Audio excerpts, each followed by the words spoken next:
뭐냐면 선교사 한 분이 아프리카에 선교를 하러 가셨다가 참 많은 어려움을 겪고 거기 가가지고 아들 둘을 데리고 갔는데 첫째 아들도 잃고 둘째 아들도 잃고 그리고 빈몸으로 고국에 돌아옵니다. 배를 타고 이제 돌아오는데 마침 그 돌아오는 그날 항구에 보니까 엄청난 군중들이 모여 있고 군악대가 나와서 막 그냥 방파리를 부르고 천지가 개벽하듯이 막 들썩하는 거죠. 그래서 가만히 정신을 차려보니까 그 나라의 대통령이 자기가 아프리카에 가서 선교하는 동안에 그 대통령은 아프리카에 가서 사냥을 했다는 거죠. 그래서 사냥을 갔다 돌아오는 날 나라에서 그렇게 군악대를 내보내서 환영 파티를 열고 있더라. 그때 선교사의 마음 가운데에 너무 쓸쓸한 거죠. 왜냐하면 자기를 마중 나온 사람은 한 사람도 없는 거죠. 자기 삶을 뒤돌아보면 거기에 가서 죽도록 고생만 하고 아들 둘 다 잃어버리고 비참하게 해서 돌아오는데, 아니 생각해보면 이거는 비교가 안 되는 거죠. 거기 가가지고 실컷 사냥하고 즐기고 자기의 그 놀이를 하고 온 대통령에게는 저렇게 많은 이 군중들이 모여서 환영을 해주는데 나는 이게 뭐냐. 스스로 마음에 낙심이 되고 회의감이 드는 겁니다. 실망을 하면서 길을 걷고 있는데 그때에 세미한 음성이 들리더라는 거죠. 자기의 심령에 세미한 음성이 들리는데 그 음성이 뭐냐 하면 너무 낙심하지 마라. 넌 아직까지 고향에 돌아오지 않았지 않느냐. 너가 돌아올 때는 내가 친히 마중하리라. 아멘. 많은 하늘의 천군천사를 대동하고 너를 친히 마중하리라. 아멘. 그 세미한 음성으로 심령에 들려지더라는 거죠. 그래서 우리가 살아가는 날 동안에 진정한 종착역이 어딘가 그거를 아는 것이 참 중요한 것이다. 내가 정말 가야 할 그 목적지 마지막 역이 어딘가, 여러분 이 세상이 아니고 영원한 하나님의 나라인 줄로 믿으시기 바랍니다. 아멘. 그래서 우리의 삶은 어디에 그 초점을 맞춰야 되느냐, 이 땅에 맞추는 게 아니다는 거죠. 이 땅에 사는 날 동안에는 뭘 해야 돼요? 외국인과 나그네로 살아라.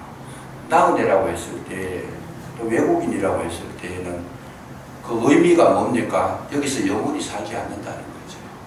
나그네는 언제는 떠나갈 생각을 하고 살아가는 자고, 외국인도 잠시 머물다가 자기가 목적을 이루고 난 다음에는 자기 고국으로 돌아가는 거잖아요. 우리는 신분이 그 정도이다는 거죠. 이 땅에 사는 나는 신분이 뭐냐? 외국인과 같이 살고 나그네와 같이 살아라. 성경은 우리에게 그런 것을 말씀해 주시고 있습니다. 우리 찬송가 492장에 보면 그 찬송가 가사 가운데 잠시 세상에 내가 살면서 행할 길을 다 하다가 항상 찬송 부르다가 날이 저물어 오라 하실 때 영광 중에 다가리 열린 천국문 내가 들어가 세상 짐을 내려놓고 빛난 멸관 받았으니 주와 함께 영원히 살미. 그게 이제 찬송가 492장인데 그것은 배경이 뭐냐면 그 가브리엘이고 한 사람이 살았는데 이분의 아들이 프랑스 2차 대전 때 아들이 프랑스 전선에 전쟁하러 나갑니다. 전쟁하러 나갈 때에 아들이 배를 타고서 전선으로 나갈 때 아버지하고 서로 마지막 인사를 하면서 손을 흔들면서 하는 이야기가 아버지 잘 다녀오겠습니다. 만약에 내가 돌아오지 않으면 영원한 하나님 나라에서 만나 뵙겠습니다. 인사를 하고 떠나는 거예요. 기가 막히면 들어보면 참 기가 막힌 거지요. 못 돌아올 수도 있다라는 건데 아버지 실망하지 마십시오. 영원한 하나님 나라에서 만납시다. 그렇게 하고 떠났을 때에 이 아버지 가브리엘이 너무 감동을 많이 받았는 거죠. 그래서 이제 그 가사를 썼는데 그 가사 내용에 보면 날이 저물어 오라 하시면 참 중요한 말을 하고 있어요. 날이 저물어 오라 하시면 오라 하시기 전까지는 우리가 산다는 거예요. 그래서 우리의 삶이 때가 어느 때까지 오라 하실 때까지는 사는 거예요.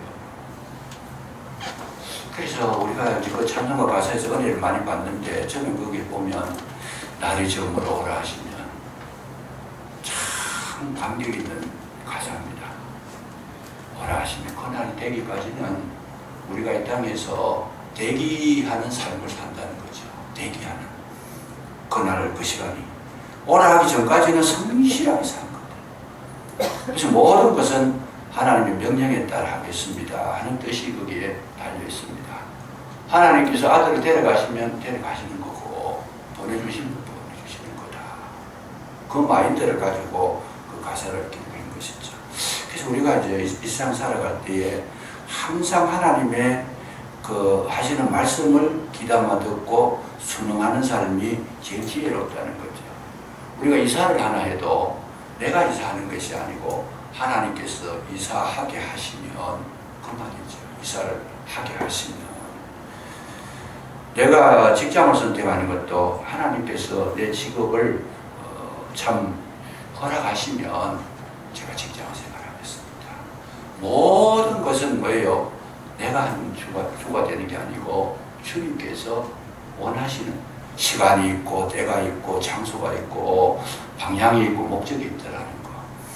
이거를 지킬 줄 아는 것이 참된 믿음이고 승리자가 된다라는 것. 이걸 우리가 발견할 수 있습니다. 그래서 아브라함은 그 가나안 땅에 살면서 들어가서 살면서 거기가 영원히 자기가 살 곳이라고 생각하지 않았다는 거죠. 지금도 그래요. 이스라엘 백성은 그 약속의 땅이라 그러고 영원히 살 곳이라고 생각을 하고 들어가지만은 하나님의 계획은 이스라엘이 영원히 살 곳이 아니다. 거기는 잠시 머무를 곳이다. 그렇게 하나님께서 그들에게 가나안 땅을 허락해 주셨고 다만 가나안 땅으로 가게 한 것은 뭐냐? 너와 나와 함께 사는 땅이다. 그 의미를 심어주는 것이죠. 그러니까 우리가 이제 가나안이라고 했을 때 거기가 가나안이 아니고 정말 하나님의 나라는 영원한 세계는 한 성을 예비하신 하나님의 나라가 우리에게 참 생명 영원한 땅이 되는 줄로 믿으시기 바랍니다. 아멘. 아무리 살기 좋은 곳이라도 거기에 영원성이 없다라는 것, 한계가 있다라는 것, 이걸 성경은 우리에게 명확하게 가르쳐 주시고 있습니다. 그래서 여기 오늘 본문에 보면 아브라함이 가나안 땅에 살 때 어떻게 했느냐? 외국인과 나그네로 살았다. 13절의 끝에 보시면 또 땅에서는 외국인과 나그네로 살았다. 멀리서 보고 환영하며 그 마음속에는 하나님 나라를 소망하면서 이 땅에서는 외국인과 나그네로 살았다. 그래서 아브라함이 그 가나안 땅에 살 때에 집을 짓지를 않았습니다. 자기 집을 짓지를 않고 어디에 살았어요? 장막에 살았다는 거죠. 장막은 여러분 잘 아시죠? 제일 쉽게 말하면 텐트를 치고 살았다는 말이죠. 그 텐트를 칠 때에 그 말뚝을 고정을 하고 끈을 당겨서 흔들리지 않고 바람 불어도 또 날아가지 않도록 임시 처소가 장막이라는 건데 아브라함 거기에다가 그야말로 요즘으로 말하면 세멘 콘크리트를 해가 집을 짓지 않았다는 거죠. 항상 떠날 준비를 했고 그래서 아브라함이 유추를 해보면 아브라함이 장막을 칠 때 텐트를 칠 때 말뚝을 뽑지 않도록 깊이 박았느냐? 아니다는 거죠. 그럼 뭐냐? 이동하기 쉽도록 흔들리지만 않도록 간단하게 말뚝을 박은 것이 아브라함의 장막이다. 그래서 이제 그 교훈을 이 말씀 속에서 그런 교훈을 우리에게 주시는 겁니다. 그러니까 우리가 이제 이 땅에 살아갈 때 너무 그 삶의 터전에 너무 그 막 그냥 그야말로 다시는 옮기지 않을 것처럼 너무 거기에 뿌리를 깊이 내리지 말라는 거. 이걸 성경은 우리에게 가르쳐 주시고 있더라 그 말이죠. 그래서 오늘 우리가 지금 잠깐 이제 정신을 차려야 될 것은 뭐냐 하면, 너무 땅에 능미련을 두고 너무 거기에 집착하다 보고 거기 영원히 살 것처럼 그렇게 살다 보면 어떤 일이 일어나느냐, 정말 힘든 시간이 온다라는 거예요. 정말 힘든 시간이 온다. 왜 그래요? 이 사람하고 나그네로 사는 사람은 모든 것을 가볍게 살아야 됩니다. 떠날 준비를 항상 하고 살아야 되는데, 거기에다가 너무 가정에도 보면 너무 뭐 많은 것들을 채워놓고 쌓아놓고 막 거기에 그냥 그야말로 평생 영원히 살 정도로 그렇게 참 모아놓으면 이사를 가려고 하면 너무 힘든 거죠. 다 버려야 돼요. 근데 버리는 거 그거요 쉽지 않아요. 그냥. 저도 참 걱정이 하나 있어요. 뭐냐면 지금까지 살아오면서 제가 필요한 책들을 사고 보고 이렇게 모아놨는데, 저기 금액으로 따지면 수천만 원치대요. 저게 일일이 다 못 따져보지만은. 근데 이제 어느 날 저걸 떠날 때가 됐을 때에 저걸 어떻게 정리하냐, 이게 이제 고민인 거죠. 책이 한 번도 없으면 몸만 딸랑 있으면 떠나기 쉬운데 참 힘든 거죠. 저게. 그래서 어떻게 정리하냐. 버리려고 하는 거, 버리기는 아깝고 놔두려고 그러니까 짐이 되고, 벌써 이제 그런 고민들을 합니다. 여러분 가정에서도 생활하면서 그렇잖아요. 여러분 이제 옷 같은 것도 정리를 하는데, 그 비좁도록 옷이 농에나 어디 다 쌓아놨는데 생각을 해보세요. 그거 버리려고 꺼내놓으면 버렸다가 이거는 아깝다 이 생각이 들면 버렸다가 또 갖다 놔버리거든요. 그래서 하루에 12번 더 버려야 된다 그러고 12번 더 가본 거예요. 또 계속 정 던지는 않아요. 그 정을 뗀다는 게 얼마나 어려운지 몰라요. 그게 정을 뗀다는 게. 이거는 그때 누가 사준 옷인데, 이거는 어떤 기념일에 입은 옷인데, 이거는 내가 그때 마음먹고 사는 옷인데, 내가 처음 목사 될 때 사는 옷인데, 다 그 이유가 있어요. 그게. 그거 다 머리에 참 생각하고 잠재해 있는데 그걸 끊어버린다는 거는 쉽지 않다는 거죠. 그래서 저는 요즘은 책도 안 사고 거의 뭐 필요한 거는 삽니다. 정말 봐야 될 거는 사는데 조금씩 다 줄입니다. 또 아직 제가 입으려고 옷 사본 경험이 거의 없어요. 지금 거의 안 삽니다. 꼭 필요한 거는 뭐 사야 되겠지만 거의 안 삽니다. 이제는 뭐예요? 차비를 하는 거죠. 날이 저물어 오라 하시면 영광중에 나가리. 찬송하면서 준비하는 건데, 정말 이 땅에서 사는 동안에 많이 가진 분들은 떠나기 힘듭니다.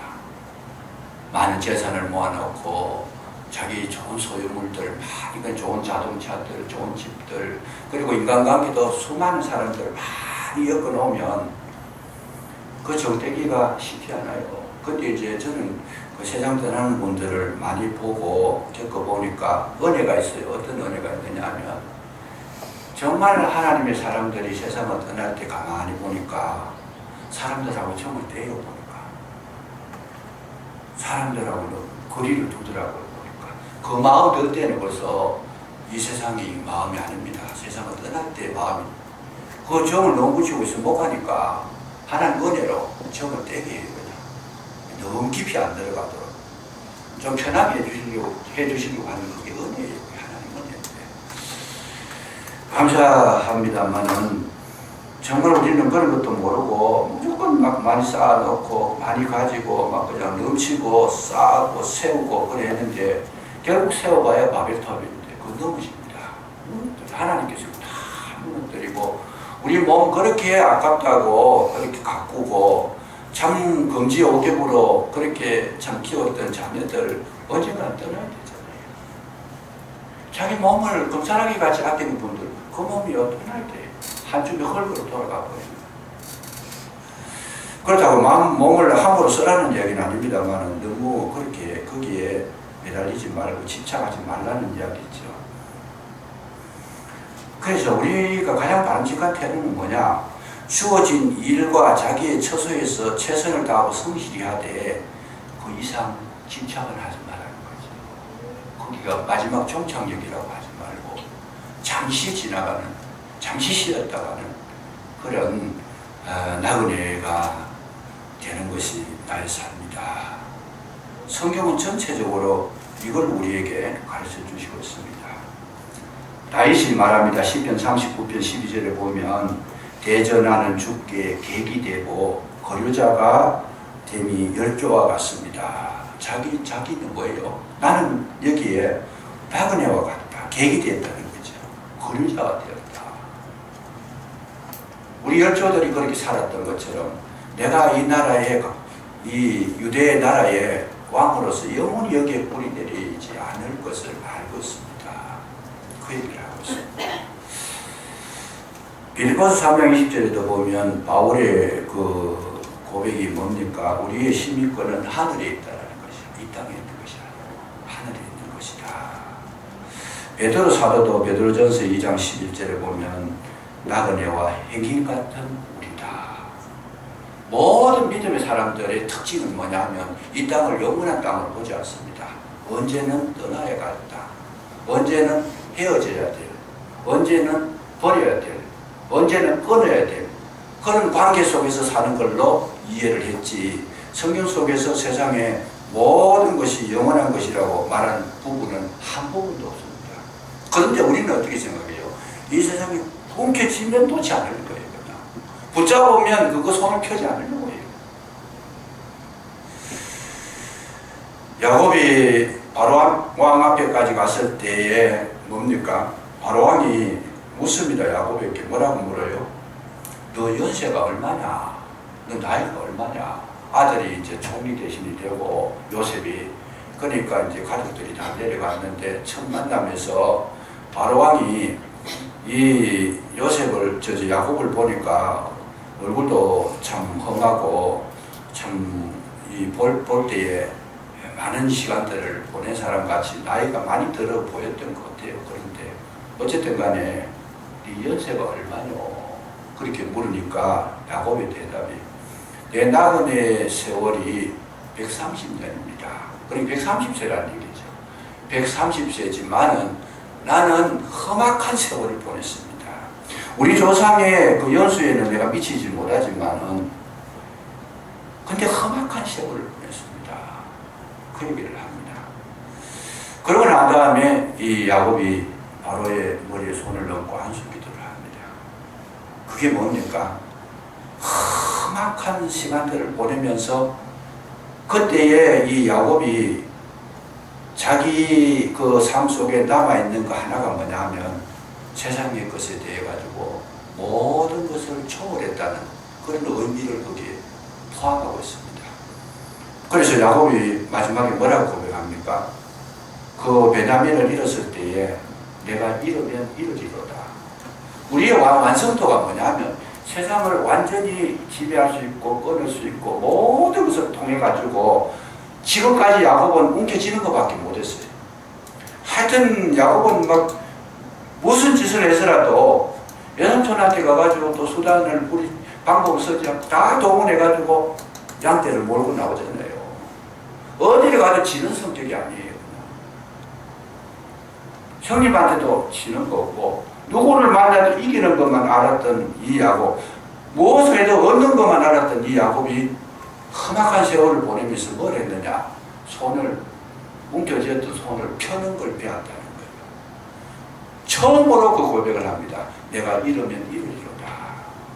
야곱의 사전에는 그런 게 없어요. 그냥 내가 잃어버리는 게 어디 있겠느냐 그랬는데 그게 완성도입니다. 그러고 나서 바로의 머리에 손을 얹고 한숨 기도를 할 수 있습니다.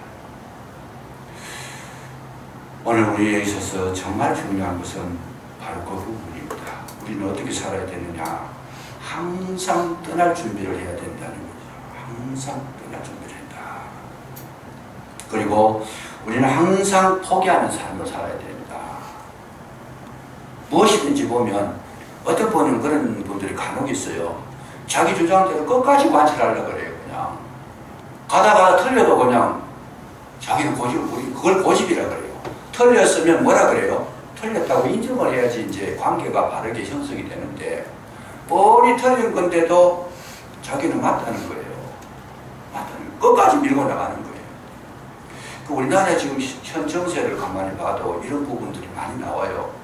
자기가 잘못됐다, 이게 이론이 맞지 않다, 이게 틀렸다, 내가 문제가 있다 싶으면 그 바로 그 자리에서 참 이 정리를 해야 되죠. 그 정리하기가 어려우면 잠시 시간 텀을 줘서 뒤에서라도 뭐 전화를 해서라든지 뭘 해서라도 내가 생각이 잘못된 것 같은데 용서하십시오, 이해하십시오 이렇게 돼야지 정상적인 인간관계가 되는데 끝까지 옳다는 거예요. 끝까지. 그러면 그분은 아직 뭐가 없어요? 완성도를 이루지 못해요. 완성도가 없다는 거예요. 그럼 뭐예요? 계속 고난이 오는 계속. 여러분 하나님을 이길 수 있겠는가?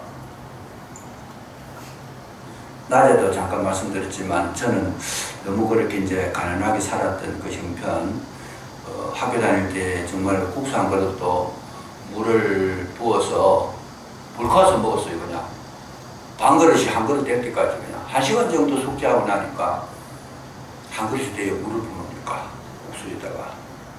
그때는 맛따질 그런 겨를이 없어요. 배불러야 되니까.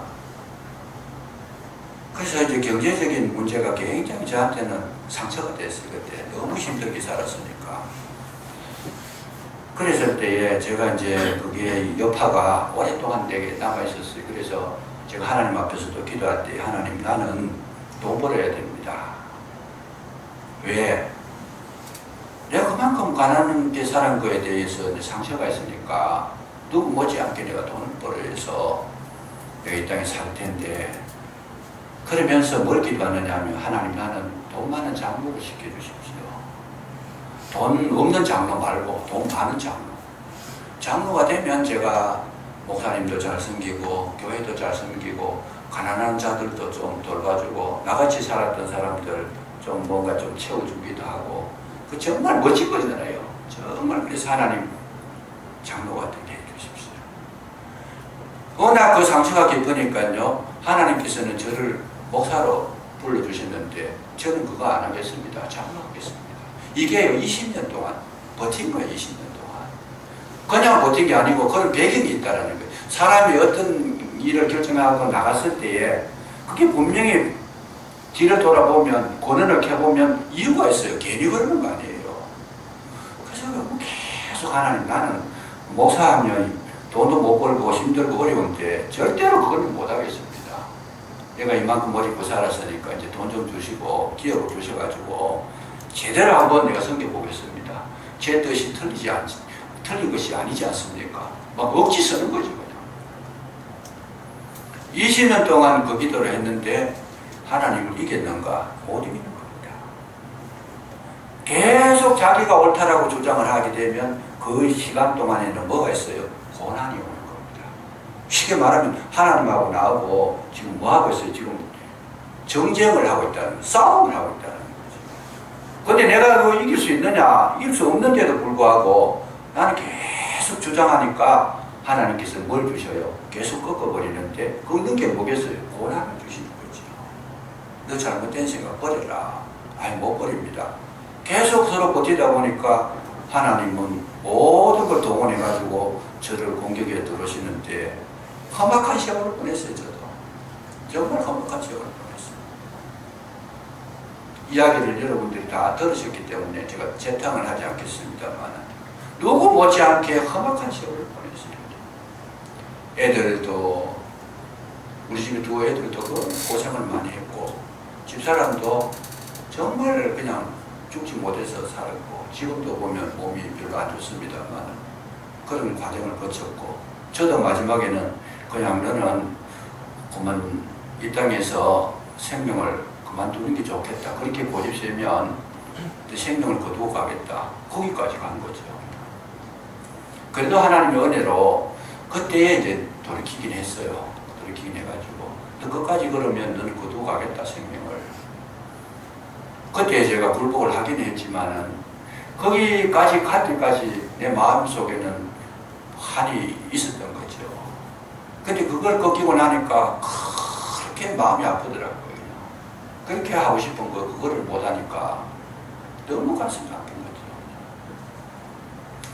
그래서 이제 순종하고 이제 뭐 병원에서 퇴원하면서 순종하고 그 길을 가려고 하는데 결단하고 나왔는데도 또 나와 마음이 조금 안정이 되니까 가기 싫어가지고 엉뚱한 생각을 했어요. 그냥 하다가 결국은 공부하고 왔는데 근데 그 뒤로부터 하나님께서 그 삶을 책임져 주시더라고요. 고난이 끝나요. 아멘. 고난이 끝나고 이런저런 모양으로 도와주셔서 이기게 하시는데 집사람 혼자 그 금호방을 경영해가지고 저도 그때 공부하는데 돈이 참 많이 들었어요. 매일 그저 매주 그냥 서울까지 왔다 갔다 하면서 혼자 이제 운영하는 거죠. 가게를 운영하는데 딸내미 아들내미 저하고 가방 3개를 사가지고 한꺼번에 학교를 보낸 거죠. 안 될 것 같았는데 그래도 경제를 지켜주시고 주일을 지키는데 아니 건강에서 주일날 문도 안 여는데 될 리가 없잖아요. 그럼에도 불구하고 우리 생활하는데 학비도 대주시고 물론 뭐 집사람이 고생을 많이 했지만은 궁극적으로 보면 하나님께서 모자람이 없도록 다 채워주시더라고요. 아멘. 그래서 이제 이거는 제가 자랑은 아니지만은 은혜지요, 은혜. 제가 그 뒤로부터 시험을 치는데 한 번도 떨어진 본 적이 없어요. 떨어져 본 적이 없어요. 그냥 공부를 잘해서 그런 게 아니고 저도 지금도 기억에 남는 게 공부를 잘해서 그런 것이 아니고 은혜로 붙은 거예요. 은혜로. 서울에 시험 치러 갔는데 시험 칠 때에도 너무 이제 뭐 우리 전국에서 다 모이니까 그래서 제가 참 먼저 그 자리를 잡은 사람이 그 감히 도서관에 자리를 그 전날 가가지고 도서관에서 밤새도록 공부를 해요. 그 전날 시험을 치니까 공부를 하는데 제가 자리에 앉아있다가 화장실을 갔다 온다고 자리 잠깐 띄웠더니 다른 사람 자리 차지해버렸어요. 그러니까 쫓겨나가지고 복도에 서서 이제 밤을 새우는데 왔다 갔다 하면서 지겹기도 하고 피곤하기도 하는데 그때 제일 보기 쉬운 성경이 뭔가 하면 시편입니다. 성경 가운데 시편이 제일 읽기가 쉬워요. 그냥 그 시편을 왔다 갔다 하면 펴놓고 계속 읽어댔어요. 그냥 읽어대고 또 읽고 그랬더니 그 이튿날 구약 시험을 치는데 시험 문제가 어떻게 나오는가 하면 예를 들면 시편 뭐 잘하시는 여러분 잘하시는 23편 3절을 써라 이렇게 하고 하박국 2장 5절을 써라 이런 거예요. 그냥 근데 그걸 구약을 달달이 외우지 못하면 못 쓰는 거잖아요. 그냥 근데 그 문제가 나오는 때에 제일 분포도가 많은 게 시편에서 나왔어요. 거의 문제 대부분 시편에서 나왔어요. 어쩌게 읽었던 그 내용들이 막 나오는 거예요. 그냥 그러니까 막 그 생각날 때 막 그냥 나도 나만 알아보도록 빨리빨리 써놔놓고는 정신을 차려가지고 지우개를 지우면서 새로 정서를 해가지고 내놨는데 다른 사람보다 구약 점수가 월등하게 제가 높았어요. 그걸 합격을 하긴 했는데 이게 은혜라는 게 은혜다. 하나님께서 그렇게 하시더라는 거. 그래서 그 뒤로 생각해 보면 저는 머리도 다친 머리고 그야말로 정상은 정상이지만은 그렇게 그냥 명석하지는 못한데 그럼에도 불구하고 인도를 해주시는데 그렇게 공부하도록 마치고 여기 저 계명대학교 석사과정 할 때도 다른 사람은 6개월 전, 1년 전부터 공부를 했는데 저는 두 주인가 세 주인가 모르겠어요. 오전에 누가 정보를 주어가지고 그 시험 치라 그래가지고 아니 2주인가 3주 전에 후에는 시험을 친다 그러는데 제가 공부를 하려고 책을 꺼내려고 보니 그때는 이미 뭘 해야 될지도 모르겠고 어떤 게 나올지도 몰라요. 그냥 막막해요. 그냥 그래서 할 게 없어가지고 기도원에 올라왔어요. 기도하러 갔어요. 하나님 시험 치고 제가 공부는 더 해야 되는데 어떻게 길을 열어달라고 기도만 하고 책 한 번도 안 봤어요. 볼 게 있어야지 뭐 볼 것도 없고 어디를 봐야 되는지도 모르고 그래가지고 이제 시험장에 갔는데 시험을 치는데 지금 여기 성서중앙교회 정은식 목사님이라는 분이 계셔요. 그 정은식 목사님하고 저하고 같이 시험을 쳤는데 이분은 내 옆자리에 앉았어요. 옆자리에 앉아가지고 이제 미리 이제 책들을 보는데 이분은 막 이런 종이에다 대고 깨알같이 써가지고 아주 그 A4 용지 2개 붙은 걸 뭐라 그래 큰 종 있잖아요.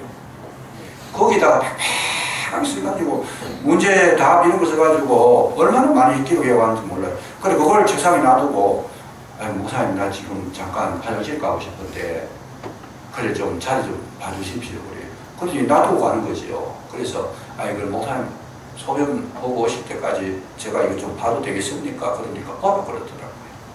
그래가지고 이제 그 자리에서 이제 이거 봤어요. 이걸 쭉 이거 보는데 그 뭐 화장실에 갔다 오실 시간이 뭐 1시간, 2시간 되는 것도 아니고 길어봐야 뭐 10분 정도인데 그 10분 정도 되는 거를 읽어보고 제가 이제 암기를 했는데 근데 문제가 나왔는데 5문제를 내놓으면서 아는 거 3문제로 쓰라는 거예요. 주관식으로 썼는데 그 3문제를 써나가는데 2문제가 금방 읽었던 데서 나왔어요. 그냥 2문제가. 근데 1문제는 내가 평소에 잘 아는 거예요. 또. 그래서 그 3문제를 썼는데 다른 사람은 열심히 시험 치고 있는데 나는 금방 쓰고 나왔어요. 다 금방 받는 거고 다 아는 거고 하니까 앞뒤로 콱 써놔놓고는 제가 이제 1번으로 나와버렸습니다. 나오면서 제가 느낀 게 뭐냐 합격했다. 왜요? 하나님께서 이렇게 길을 열어주시는데 얼마나 감사한지 모르겠어요. 제가 왜 이 이야기를 하느냐.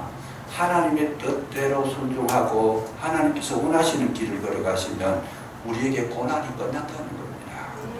왜 우리가 어려움을 겪느냐? 안 끊는 거예요. 끝까지 자기 일 가려고 하는 거예요. 무슨 일을 시행할 때에도 뭘 그래요? 기도도 하지 않고 자기 생각대로 해버리고 자기 주관대로 해버리고 자기의 이성으로 해버리는 그랬을 때 그게 뭐 그냥 뭐 하여튼 소 뒷걸음 치다가 지잡듯이 그걸 할 수도 있겠지만은 그건 어렵지 않아요. 그래서 우리는 살아갈 때 뭘 해야 되느냐? 항상 우리는 내 속에 마음속에 외국인과 나그네다. 이 땅에서 끝까지 붙잡을 수 있는 것은 아무것도 없다는 거죠. 하나님께서 꺾으라 그러면 꺾고 접으라 그러면 접고 묻으라 그러면 묻고 순종해서 나가시면 형통이 있는 줄로 믿으시기 바랍니다. 이거 훈련 받는 거예요. 그냥 야곱이 평생 훈련 받아가 그거 하나 얻었어요. 그냥 평생 훈련 받아가지고 우리는 이 성경을 보면서 뭘 봐야 돼? 그런 거 찾아내야 되는 거죠. 그래서 그걸 보면서 여기에 하나님 은혜가 있고 여기에 말씀이 있구나 하는 거. 이거를 우리가 깊이 깨달으면 남은 생애가 그렇게 복잡하지 않습니다. 너무 힘들지 않다 그 말이죠. 그 이후로부터 지금까지 지나오면서 물론 뭐 그야말로 힘들지 않은 것은 없었지만은 그러나 죽을 만큼 힘든 건 없어요. 근데 이길 힘을 주시고 이기게 하시고 모든 것을 하나님께서 책임져 주시더라. 우리가 가져야 될 궁극적인 마인드는 뭐냐? 이게 마지막이 아니라는 거죠. 나에게는 하나님 새 길을 열어주시고 항상 은혜 가운데 인도하신다는 그걸 주님을 붙드는 자가 되라 하는 거. 이걸 기억해 주시기를 바라고 어떠하나 우리가 좀 우리는 이 땅 살아있을 때요 좀 이제 독서를 좀 하실 필요가 있습니다. 물론 바쁘시니까 하기가 어렵겠지만은 그래서 이제 간혹 이제 우리 한 번씩 이렇게 참 하다 못해 만나지 않은 걸 읽어도 일주일에 그거 한 것만 읽어도 굉장히 도움이 됩니다. 살아가시는데 도움이 되는데 좀 오래됐습니다만은 내려놓음이라고 하는 책이 있습니다. 내려놓음. 이용규 선교사가 쓰는 책인데 내려놓음이라는 책이 있고 그 얼마 뒤에 또 한 권을 더 썼어요. 이걸 못 쓰는가 더 내려놓음 하는 책을 썼습니다. 그래서 처음에 내려놓으면 환경을 이기는 거고 두 번째 내려놓으면 마음을 심령을 이기는 내용을 이렇게 기록이 되어 있는데 이분이 그 책을 쓰는 배경이 뭐냐 하면 하버드대를 졸업했습니다. 미국의 하버드대를 졸업했는데 하버드대가 공부를 얼마나 많이 시키는가 하면 한 달에 책을 70권씩 읽어서 레포트를 내려가는 데가 하버드 대학교입니다. 어마어마하지요. 그냥 한 달에 70권씩 해가지고 레포트를 낸다는 게 그건 잠잘 시간이 없다는 얘기예요. 그 한국 사람도 거기 가면 영어도 또 서툴고 한데 그만큼 공부를 열심히 해가지고 거기서 박사학위 받는 거는 하늘의 별 따기고 세계 어디를 가도 하버드생 졸업생이라 그러고 박사 받았다 그러면 최고의 그 삶을 인정해 주잖아요. 근데 이분이 하버드를 졸업하고 난 다음에 어디로 가는가 하면 몽골로 갑니다. 몽골로 가가지고 자기의 그 모든 쌓아놓은 걸 다 버리고 선교사님들이 가기 싫어하는 곳이 몽골이라 그래. 왜? 열악하니까. 너무 힘들고 열악하니까 몽골로 가게 돼가지고 거기에서 이제 자기 사역을 시작하게 되는데, 근데 자기가 거기 가니까 모든 사람이 다 이제 이상하게 보는 거죠. 하버드를 나와가지고 어떻게 그렇게 가느냐.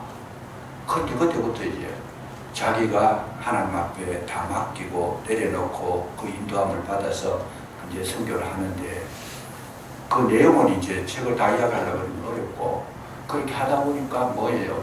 하나님께서 모든 걸 책임져 주시더라는 거. 거기서 얻은 결론이 뭐냐면, 내가 내려놓으니까 하나님께서 채우시더라는 거죠. 내가 비우니까 주님께서 채우시고.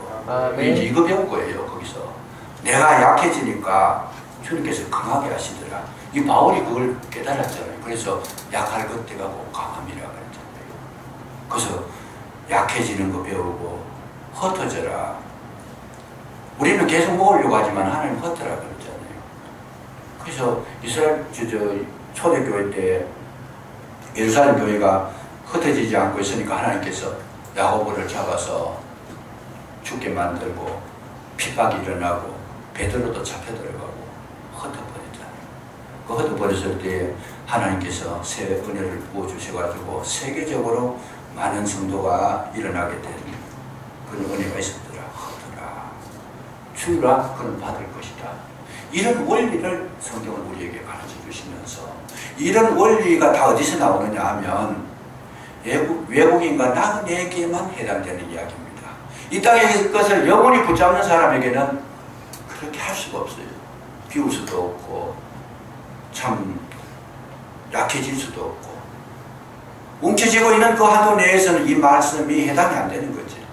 그래서 외국인과 나그네로 살게 되면 여러분, 그 이후의 삶은 이제는 내가 나 사는 것 아니고 내 속에 그리스도께서 사신 것이야.